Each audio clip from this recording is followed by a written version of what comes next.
Hello everybody, another video request comes from a military man and he wants to know what to do with his career and life and so let us read.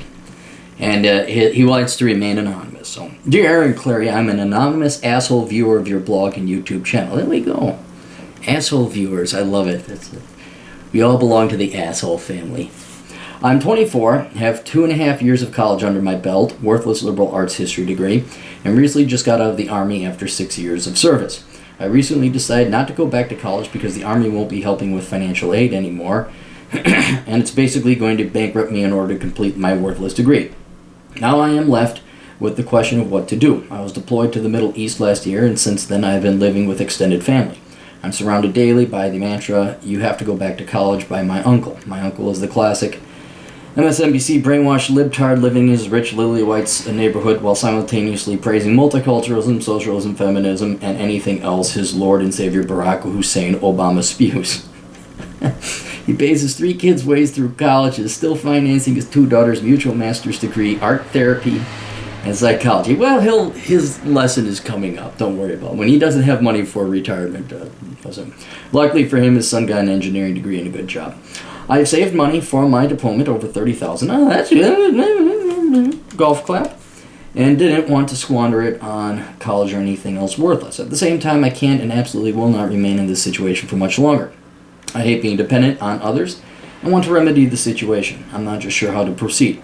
I'm just not sure whether a video request or return email, blah, blah, okay, that, so, wait, if your advice for me is as high quality as your blog and YouTube videos, I'll stop procrastinating and buy your damn books, you assholes. Seriously.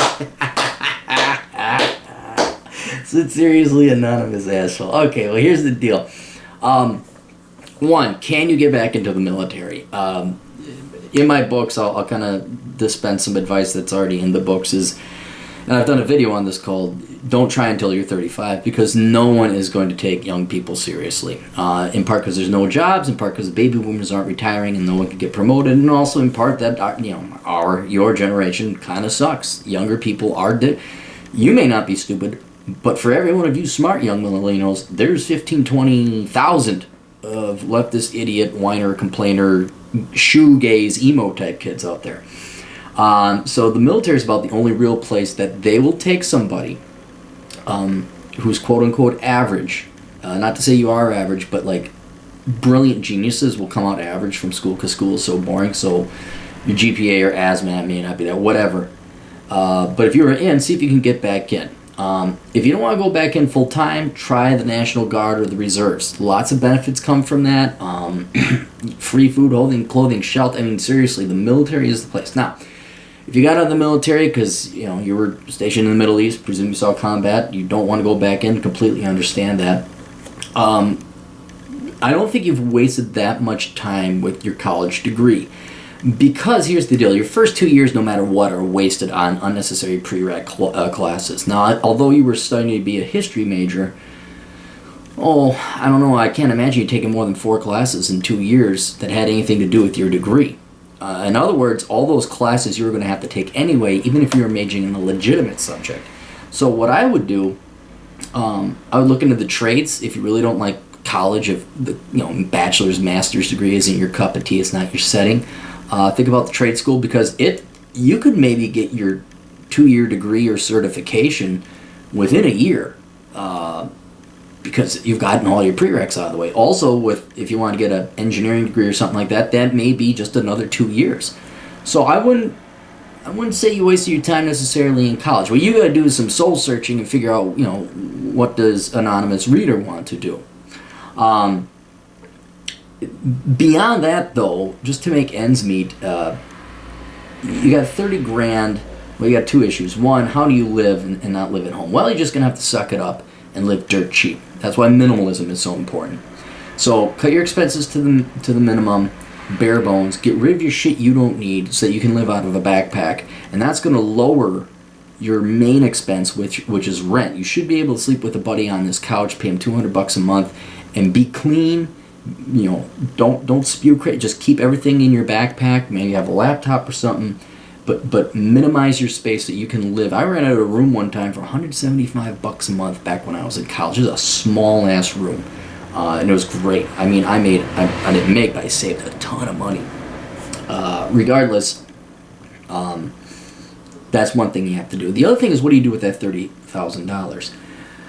That could certainly get you your trade school. I don't know what school you're going to where you're worried about wasting it. Don't go to one of these preppy, private, liberal arts schools. Just go to a good old, decently ranked, accredited public school, like the University of Nebraska, I don't know, someplace. Go to a place where you get reciprocity, you're paying in-state tuition.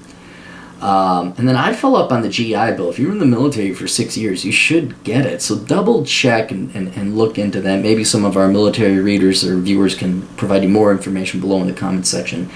But that 30 grand, you should definitely be able to get a bachelor's degree, given you got 2 years at least out of your way. Then for making ends meet, this is the advice that it really depends. I love security guard work. You are ex-military. Get your carry conceal permit and go find a security position where you get to sit and work on the job. And be honest with them. Say, hey, look, I'm a student first and foremost, and I got to do my studies. I'll do it, and there's 2 shifts. Security always breaks down to patrol and desk. Desk is obviously where you can do all your work. Hell, half my books have been written working as a security guard. And then there's patrol where you obviously can't write. So you always got to do a little bit of patrol to earn your way into the security company, and then do the occasional favor of doing a security patrol. Then that will grandfather you in to have the rights to desk shifts. So I would do that as a job. Otherwise, if you don't want to go to school, you don't know what you want to do, Bakken oil field, man, get out there and freaking do it. There are other things. I have another guy who's going to be listing a job posting quite soon with my blog, so check that out at captaincapitalism.blogspot.com. But yeah, it's either work a crappy job while you go to school here in the States and just be the poor college student, get your degree in something legitimate like engineering or the sciences, and then go into that career, or go into an area with a trade, maybe learn a trade out in the Bakken oil field. I did a video very recently, even today, about why you really should go to the Bakken oil field. But truthfully, I would try and get my ass back into the military. That's what I would do. And then you ask next time your uncle starts complaining about, how you got to get into college and the college is necessary. Tell him to pay for it. Tell him to pay for it like all of his other his children. See if that doesn't tell him to shut the fuck up. So anyway, hope that helped there, soldier. And that's the deal. But yeah, life isn't easy. It just isn't. But yeah, if you can get National Guard or reserves, that might be something to consider. Toodles.